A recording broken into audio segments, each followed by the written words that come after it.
everybody. Welcome into the Delmarva Sports Insider, your top live and local show dedicated to giving you all local sports all the time.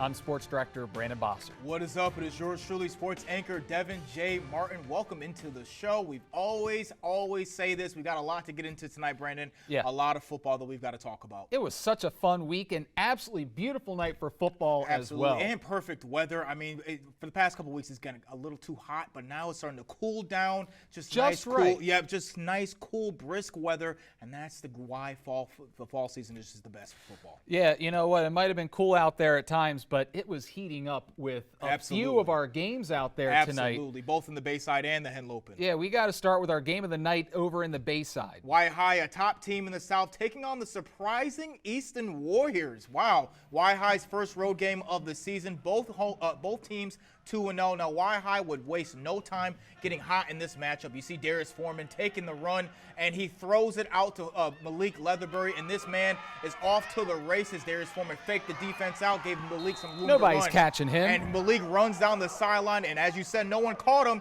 He takes it all the way for 6, and Y-High scores first. Now, Malik isn't done just yet. Foreman in the pocket, and he's airing this one all the way downfield to Malik, and he hauls it in. Incredible catch, and he's still on his feet. He slips through every single tackle and takes it all the way in for the score. He has 2 touchdowns. Y-High is up 14-7 in the first. What more can you say? Best athlete in the entire Bayside. Fast forward second quarter now. Tribe up 17-7. Darius Foreman calls his own number, and he is loose. No one can bring this man down. He spins his DB all sorts of ways going into the end zone. Put that man through the merry-go-round is what he did on that one. Foreman with a huge touchdown run as Y-High goes up 23-7. Easton would get on the board again later in the game, but it was too little too late as the Tribe gets a win on the road as they take down Easton, a final score of 44-14. I mean, wow. I had Y-High winning by a couple of touchdowns. This was a surprising score. A 30-point blowout. I mean, Y-High is looking so dominant, especially on the road. Easton was great against Kent Island a couple weeks ago at home, and the fact that they were able to do that on the road in front of Easton's impressive home crowd shows toughness and character and grit that the Tribe have this year. I mean, at this point, it's a given that Y-High is the top team in the Bayside, don't you think? Absolutely. I mean, I don't know if there's anyone that can really compete with them so far. I mean, it's still very early, but we got some other teams that we have to talk about from the Bayside, but I just don't see anyone, especially in the South, that can even, stand up to the Tribe right now. Maybe Decatur, we'll see about that, but the Tribe, they were impressive tonight against Easton. The thing that stood out to me right away was the difference in size on that line. Right. In the trenches, the Tribe had their way with Easton all night long. We already know about Y-High's explosive playmakers on offense, led by this man right here, Darius Foreman at quarterback, Malik Leatherbury on the outside. Yep. But they do a lot of damage up front, down low on the offensive and defensive lines. And one thing about Easton and why I picked Y-High by a couple of touchdowns tonight is that size differential. They're one of the smaller teams Easton is in the Bayside, and it got exploited tonight. Absolutely, and you also mentioned in terms of the offensive playmaking from the Tribe, but their defense was also very dominant, holding Easton, the Warriors, only to 14 points. I expected a little bit more out of Easton tonight's matchup. As you mentioned, I also thought Y-High would win this game by a couple touchdowns, not by a 30-point blowout. But I think this loss can be used, Brandon, as a lesson plan to focus on the areas that they need to still improve on, so they continue to see growth this season. I mean, this one game doesn't really mean anything. It's not the end of the season or anything like that. And especially after last year's season for Easton, they were 3-6. They started off 2-0. They played the top team in the Bayside. They took their loss, but they can just keep moving on. And right now, I do think that Y-High has kind of shown that they are in a class of their own. And I think Easton is, a level or two below that right now. I mean, you saw how impressive they were against Kent Island a couple weeks ago. And I think that Easton is still competitive with the rest of the Bayside, or better than the rest of the Bayside. It's just right now in this one matchup that Y-High proved to be the more superior team. Yeah, let's not take away too much from Easton. They are much improved from last year. They just ran into the best team in the region. And, that's going to happen. I mean, that's why Y-High is the best right now. Now, shout out to County. Now out to County Stadium. Bennett was taking on Cambridge, and it was an ugly first half for the Vikings. An interception, and that Bennett defense was dominant in the first half. The Clippers jumped out to a 15-0 lead, and the defense was taken over. The Clippers' defensive line had their way with Cambridge South Dorchester, and they held a shutout after one half. You would think it was over, though, but it wasn't. The Vikings came alive in the second half. Talon Middleton goes up to Darren Belizaire. That's Dario's little bro from Salisbury, making big plays for the Vikings, and all of a sudden there's some signs of life. But the Bennett faithful are confident that this game was in the Clippers' hands. But check out this play. Belizaire at QB, fourth down play. Ball is tipped into the arms of Tishar Drummond.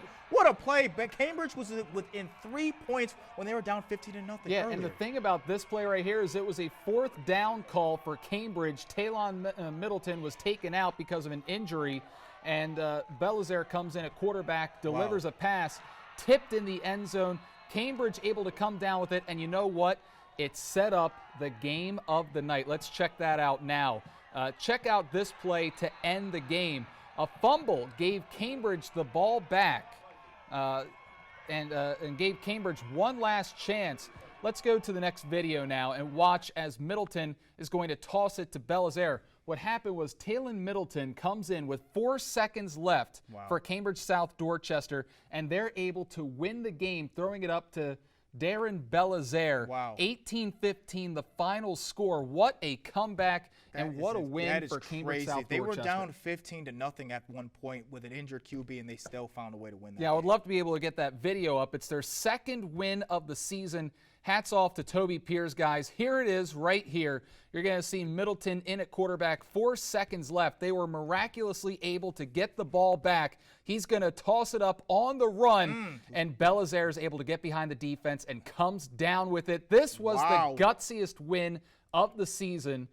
In the Bayside. Definitely. I mean, look at that. That was beautiful. Did you see, like, he did a little cutback move Belizaire did on the outside and found some space and just He did a great job tracking that ball down, and Middleton did a great job putting it where his guy could go out and get it. That is beautiful, especially completing that comeback. Wow, Brandon, what a game. All right, now let's check out the rest of the scores from the Bayside. This was surprising. Kent Island goes to Berlin, and they beat Decatur 31-14. Wow. We'll talk about that in a little bit. Arcadia losing to Snow Hill 42-6, so the Eagles with an impressive victory. Colonel Richardson blanks Washington 44-0. And North Carolina, they get the job done against Kent County, 42-6, the final score there. No, Brandon, obviously the games that we got to talk about is obviously the Bennett game against Cambridge, and obviously Kent Island versus Decatur. Now, that game at County Stadium was insane. I mean, I can't believe Cambridge was able just to come back like that. Now, Brandon, you were there for it. I mean, how did the Clippers let this one go through their fingers like that? Man, I got to tell you.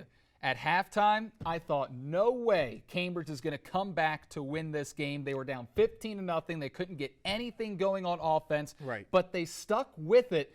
And hats off to Toby Pierce, guys, because I cannot believe they came back and won this game. But they did not give up, even in the fourth quarter. And I'll tell you what the turning point was in this game.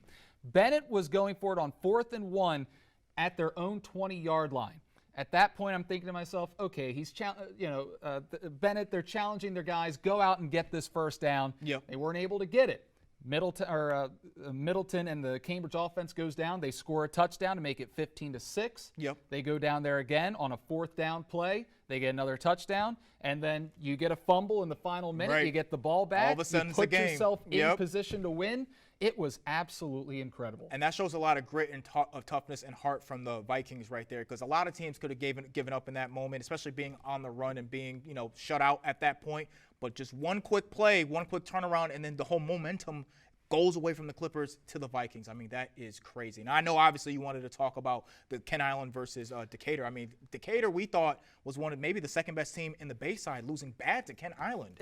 Everything is fluid right now. We really don't know about these teams a few weeks into the season. Things are going to change as we go along, but I just want to take a moment to say congratulations to Coach Sofanowski up in Kent Island, win number 99 in his career against Decatur. Great job by his guys going down to Berlin. Hour-and-a-half long drive. It's not easy to do, especially against a lethal offense like Decatur's. All right, that's it for the A block. When we return, we're making our way to the Henlopen now. The Harvest Bowl coming up tonight. It came down to the wire. That's coming up next. Hey, I am Whitenerson with JMB Football, and you're watching Delmarva Sport Insider.